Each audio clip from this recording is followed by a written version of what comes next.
Madilim pa. Hindi madilim. Madilim pa talaga. Maaga kaming gumising ni ate para maaga kaming makaalis. Kasi yung biyahe papuntang Atok, 2 oras. Biyahe pa kami papuntang town.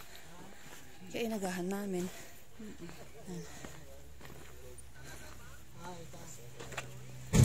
Magabang kami sasakyan.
Baba muna ako din.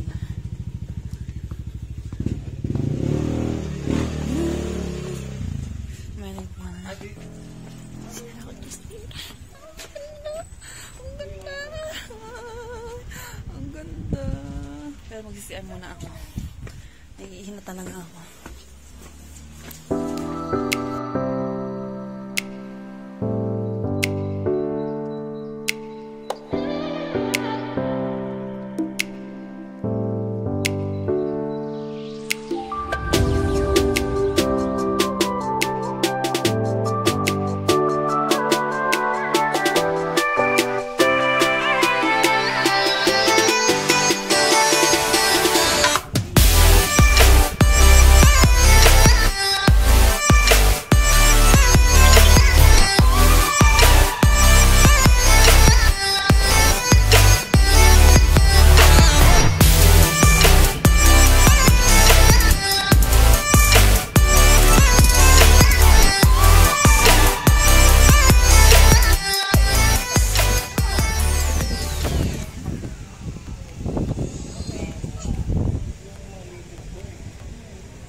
Diba? Oh, ang ganda. Nakuha mo din. Ikaw din. Ako din. Ay, naka-record pala. Ako din. Ay, dito na kami sa highest. Ito yung view deck. Ayan dyan. Masyal muna kami. Last take na picture.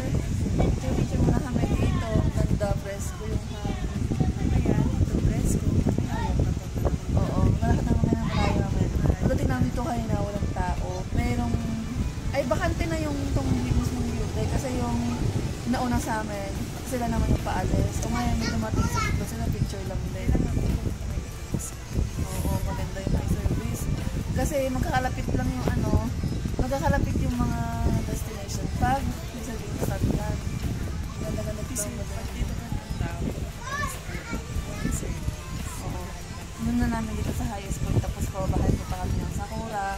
Tapos punta po ng Northern Blossom. Papunta nyo doon. Maganda rin doon Northern Blossom. Unlimited sa kape sa mga coffee lover. Iba talaga yung kwata ng pag nakaharap mo. Mas maganda yung nasa likod. Sige.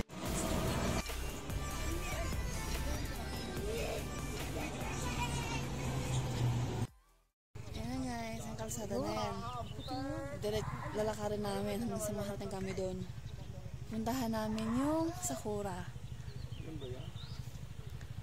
Hindi na kasi kami sure kung may dadaan pang masasakyan mamaya. Tapos wala naman din daw garage. Garage tawag nila dito yung mga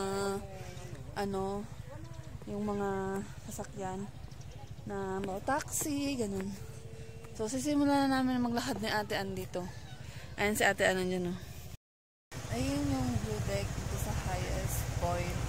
Dahil wala naman masakyan pabalik.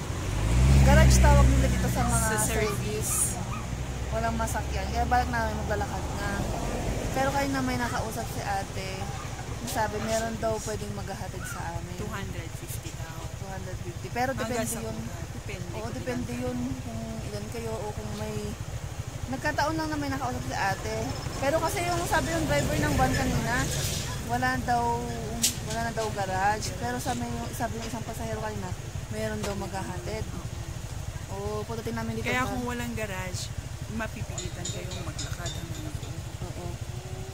Eh, ngayon, meron... Medyo malayo-layo, mga 3 kilometers. Papuntang sa Kuya. Tapos meron nga anong kanina eh.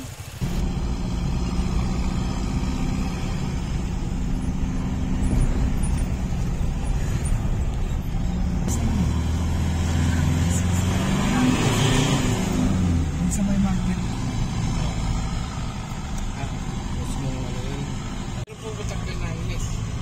Ako po nung talad. Pero tagal na. Tanungin mo talaga matututo. Oo, ma. Ganda dito ate. Pwede. Na-harvest na kayo.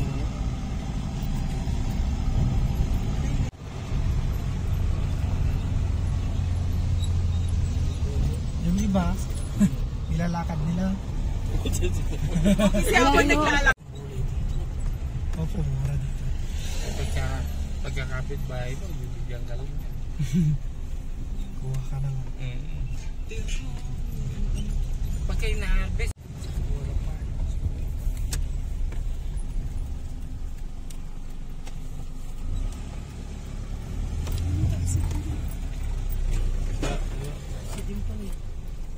Hindi, ano yan? Oh, Service rental nila. po yun. service yun.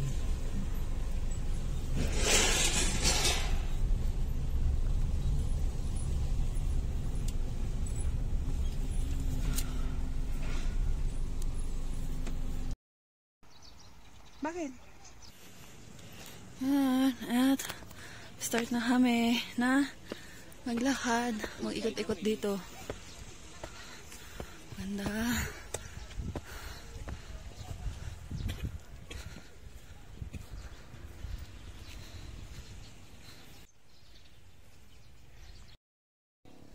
Welcome to the highest place, mga sis.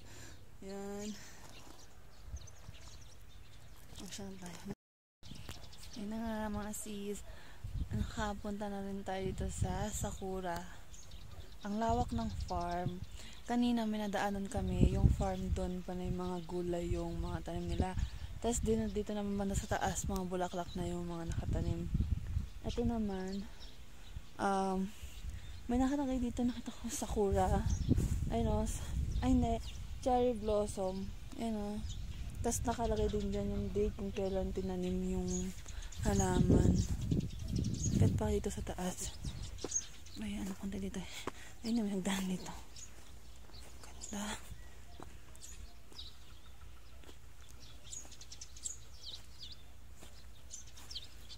Ano? Yan. Ayun o. Ang ganda. Ang ganda ng bakod dito o.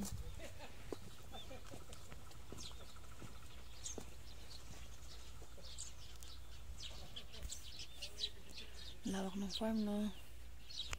Mas, ayan, ito ang lawak doon. Mataniman pa yun sa taas. Ayun, no, si Ate Ann. Lahat ng statua, pinuntahan niya, magpapapicture siya. Ilan yun ng statua nandito? Ilan yung statua nandito, magpapapicture siya lahat yan. Puntahan niya, papicture siya. Tapos doon naman, banda sa baba. Doon, ang dami, ang ganda ng, ano ko. Ang ganda ng bulaklak. Doon, no? Doon.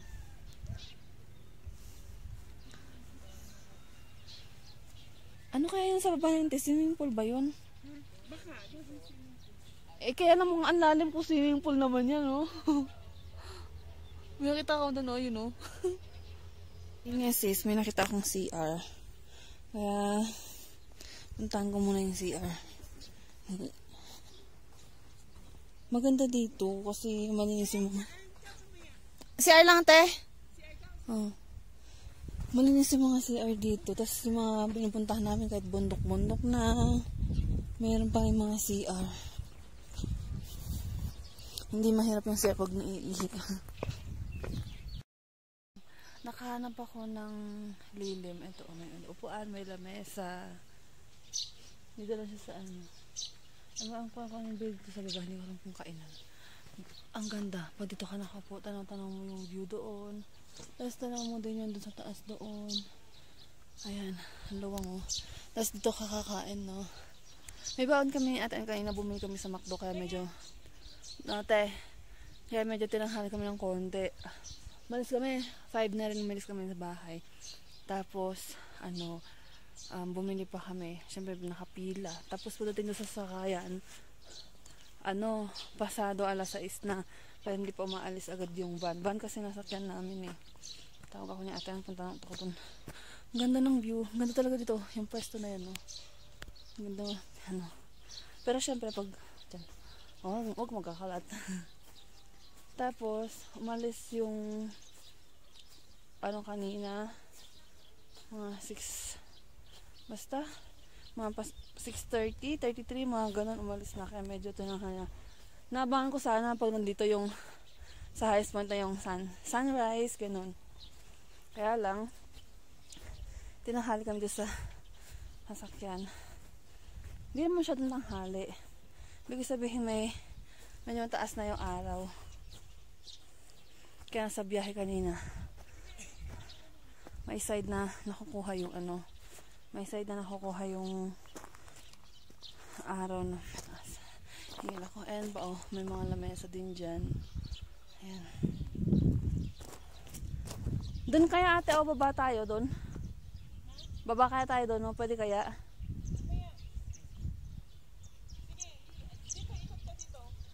Oo, galing ako dito kanina. Ang lako ko, ang ganda. Tapos mayroon pa doon, Oo. Kala ko sa niikot si ate. May nakita rin pala siyang lamesa doon. Lamesa, may upuan. Ganda yung pwesto dito eh. Tapos malilim. Ang ganda. Parang walang parang kala mo kami lang yung tao dito. Ang saya naman. Tahimik yung lugar. Tapos kami lang yun nandito. May mga turista din kanina. Kaya paalis na. Maaga sila. Tapos yung iba na doon sa baba. Inuna muna namin dito sa taas. Tapos mamaya, bababa kami. Diyan, yung farm na yan. Ayan dyan. Nakatanim mga gulay. Pero dito, mga nakatanim dito sa part na pinuntahan namin, bulaklak. Ayun, ganda dun, no. Ayan. Ang ganda ng view. Pumunta rin kami nung kanina eh. Sabi ko, ay malamok. Malapit sa akin. Mabuyog pala yun. Ay ganda ng view dyan. Oh. Mayroon pa yun dun sa taas. Tapos, dyan natatakpan lang ng puno. Dyan. Farm. Yan, lawak ng farm dyan. Mga gulay naman yung tanim nila. Siguro ay mga nagdo sa gitna. Bulaklak. Ang ganda oh. Ang ganda ito paghapon. May natatanaw ka mang bundok doon oh. Parang ganun na lang. Akala mo mababa. Pero pag nandyan ka, dyan na lang yung bundok na nakikita mo. Wala nang makita mo sa taas. Ito na kasi yung pinakamataas. Tapos ayun, yung bundok naman kanina. Ikot-ikot. Pag ganitong nasa lilim ako, gaya dyan dito, tapos doon sa baba may lilim, tapos doon na naman sa pwesto ni Ate Ann, malilim din doon.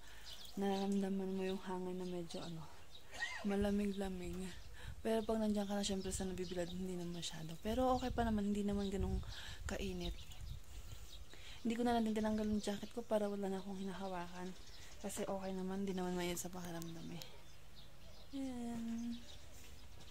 Lakad naman ako ngayon dito. Oo, malamig yun oh. Malamig pa rin. Naramdam ko pa rin malamig yung hangin.